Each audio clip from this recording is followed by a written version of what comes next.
Hey guys, my eye back there with another video. Today's video we're going to be doing another Yeti clone bomb army, but today we're mixing it with more of a meta attack, and it is really strong.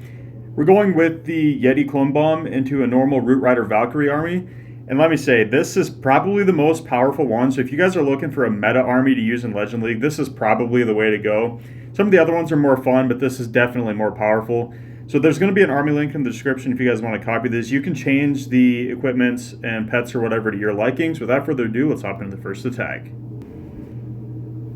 Alright, so all you're going to want to do is open up with your Yeti clone bomb. I'm going to go in from up here this time. You don't have to go for the Town Hall. It all depends on the base.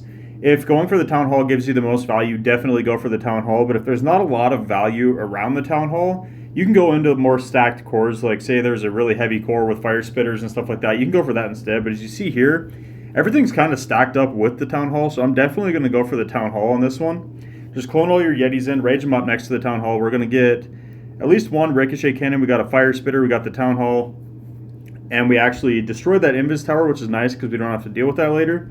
And all you're going to want to do is just break the ring of defenses just like you would with a Royal Champion charge.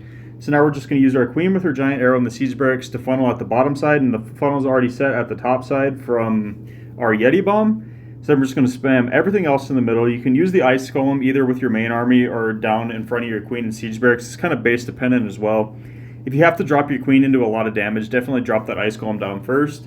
And I put triple ice golem CC on defense because that's pretty much what every base is going to have once you make it to high legend. So you just want to wait now for a good warden ability when everything is starting to get low. And you see we're taking a bunch of damage there from the fire spitter, ricochet cannon, multi-inferno, and the big cannon, the new geared up cannon or whatever it's called. I don't ever remember what that's called, but a really good warden ability through there, protects us through everything. We have the healing tome on. All of our main push is right in the core, which is perfect, and we have all our pekka and our siege barracks troops down at the bottom, still setting the funnel at the bottom side. Really perfect setup on this one.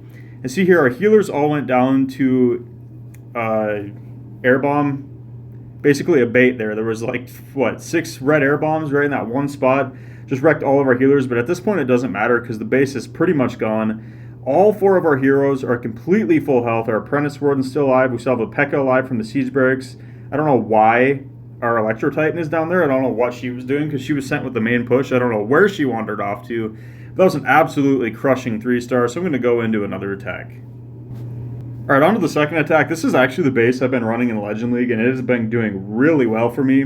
I had a couple days where I forced multiple 1-stars and went like plus 60, plus 70 with it. It's been a really good base for me. And I had to wait there a second because my Yeti wasn't taking any damage, so I waited to see which way it would path so I didn't end up messing up the Yeti bomb, which I have done before. So make sure you're careful with that, and make sure you actually get the clone on the Yetis, or on the Yeti mites rather. So in this one, we're not going for the Town Hall. We're going to go into this stacked core here because there's a massive rage tower compartment here with so many big defenses. And we wipe out a little under half of it, I would say. This base is kind of hard to funnel, and it's really good against Royal Champion charges. That's why I've been using it in Legend League. And it's done really well for me. So we're going to spam the army in down here at the bottom. Get our test loons in front of the healers. And I like to wait until the walls open up to drop the Valkyries. Otherwise, they'll just wander around the outside. So I'm going to wait for those walls to open up. We're going to drop the queen with her giant arrow and the siege barracks down here at the bottom to set this side of the funnel. And we're actually going to use the ice golem with it this time just so that monolith doesn't pick off our queen instantly. That's the only reason I did that. We drop in the Valks now because the funnel is set. They should go inside as long as the Root Riders open up the walls, and they do. So we're going to go push right into the monolith, and the Giga Bomb is here. So as soon as that triggers, I'm actually going to use my warden ability with the healing tome to heal everything back up to full because some of my Root Riders were getting pretty low. You got to make sure your Root Riders stay alive into the back end of the base just to make sure they can open up the walls for you. We're going to hit our King ability there because it wipes out most of that core there, and it is pretty, my Spiky Ball is pretty under leveled, so if you guys have a max Spiky Ball, that probably would have taken out all those defenses there. Look at this, we have our Valkyries and our Queen putting in work at the bottom on the outside. Those are the Valkyries out of the siege barracks, and then our other Valkyries from our main push are in with our Root Riders and all of our heroes, just completely gutting the core while our Queen and the Valkyries from the siege barracks do work on the outside clearing. Unfortunately, that single Inferno targets my Queen instead of the Valkyries, which is really unlucky. But we still have this Town Hall standing at the backside of this base, which is a little bit scary, but our Warden's full health, our Royal Champion's full health, our King's full health. We've still got our Spirit Fox alive on our Royal Champion, which is nice, which is keeping her alive. So we're going to pop our Rocket Spear now just to snipe out that Town Hall. I would say the Hog Puppet's definitely better with this, but mine's too low of a level, so that's why I'm not using it. I'm using the Rocket Spear. It is pretty versatile. You can use it in many situations, as you see there. It was nice to just snipe the Town Hall over the wall because our army was starting to fizzle out there a little bit. This Minion Prince is a little bit annoying, but luckily it targets the King, so our Royal Champion has no issue just sniping out the Minion Prince. And as you see here, there's nothing left in this base that can stop us. As soon as that Ricochet Cannon goes down, it's all over. This one was pretty close, but nonetheless, it was a 3-star. But like I said, this base has been dominating for me in Legend League. This is a really tough base. We're going to hop into another attack. All right, this is a little bit more of an unorthodox base. We got double poison towers. The Town Hall way to one side. It's kind of like a teaser base. These can be really annoying at times. On these ones, I do like to get the Town Hall, just because on this one, there's so much damage around it. You got both the Fire Spitters, the Town Hall, the Monoliths over there, both poison towers. You got a multi-inferno, the geared up cannon. There's just a lot of damage here, so I want to make sure I get the Town Hall out and at least some of this. We got both Fire Spitters. Unfortunately, we just barely missed the Monolith. So now I'm trying to think where we can go in from this, because it's really annoying to funnel these bases because you have so many trash buildings in every corner. I'm going to use a couple Valkyries just to start trimming these trash buildings out a little bit, and I think I'm going to spam everything in right here, which, as you'll see in a second, was a mistake because there's not many defenses on this side for my Root Riders, so they're going to end up getting way out ahead of the rest of my army, so I should have delayed my Root Riders here, because as you see, they're going to get out ahead and start taking a bunch of damage, and they're probably going to end up dying pretty fast. Actually, it didn't end up too bad, but it definitely could have. I did have a replay where they wandered way out ahead and died before I could even get them in my Warden ability. This didn't actually go as badly as I remembered.